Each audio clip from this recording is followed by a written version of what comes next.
what are you seeing in terms of what risk managers are thinking at the moment? What issues are they bringing to you at the conference this year? What are the key things on their minds?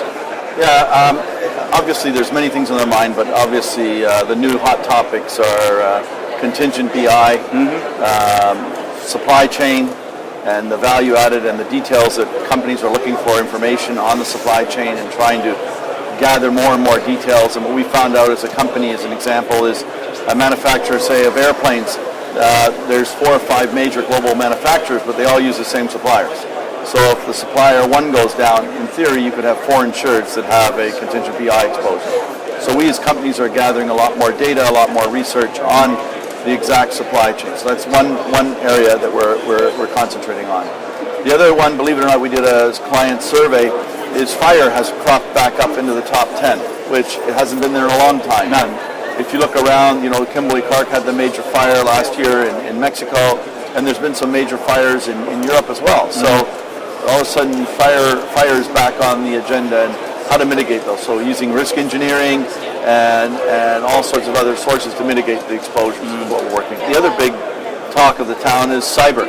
And being attacked, your computer's being attacked. I mean, it was Coca-Cola that was called by the FBI telling them that your system's been hacked. They didn't even know.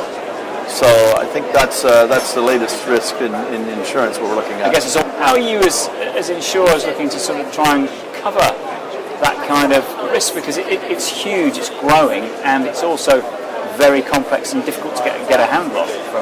I'd say the problem with it right now is it's covered by numerous departments. So you have financial lines in the one area covering forms of financial, so from a D&O side, from an error side, from a professional indemnity side, it's covered there, and then in the liability policies it's covered.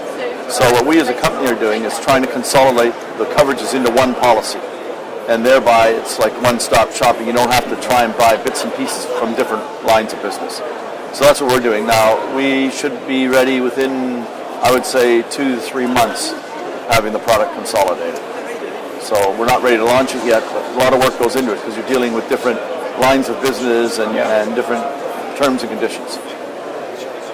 What do you think is driving, there's probably two areas here. You talked a little bit about supply chain, we talked about cyber. Do you think at the heart of all this, it's the potential reputational damage that is driving concern among risk managers and business in these areas? Well, without a doubt, reputational risk is huge, and it is becoming a bigger and bigger issue. It seems to transcend almost every aspect of risk. I mean, if you think back years ago when Tylenol had the scare where their bottles had been tampered with, and then the comeback was the new seals on the bottle. So sometimes they're child-proof, they're also adult-proof. You can't even get them open.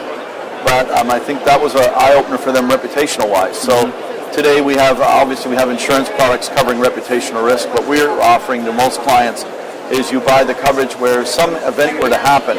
We hook you up immediately with media and a team of experts on how to communicate the event should it happen. And that's more after the fact, so it's to prevent your reputation from being tarnished. If you look at BP after the oil spill, right, it did not fare well from a reputational standpoint that their CEO was on a boat, quote-unquote, vacationing. But I mean, that all had to do with reputational risk. Absolutely. I think it's a big trend.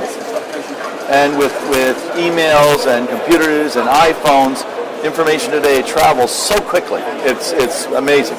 Perhaps if you can look forward, what do you think might be the key concerns that risk managers might have in, say, 10 years' time? Oh, crystal balling.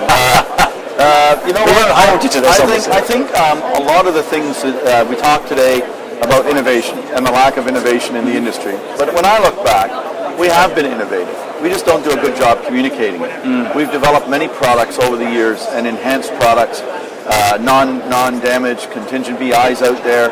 There's product recall coverage. There's reputational risk. There's cyber insurance. So when you look at it, there are lots of products out there. We just don't advertise it. Or the other flip of the coin is insureds know it's out there, but they don't want to buy it because it comes with a price. Looking ahead, I think we need to continue to advance in technology. So I think that's where you'll see online capabilities for clients to access information will become readily available. So They can see their global programs online. They can see their claims online. There's bits and pieces of it today in the industry, but I think over the next 5 to 10 years, you'll see that evolving. So much more transparency amongst companies and clients along with the brokers.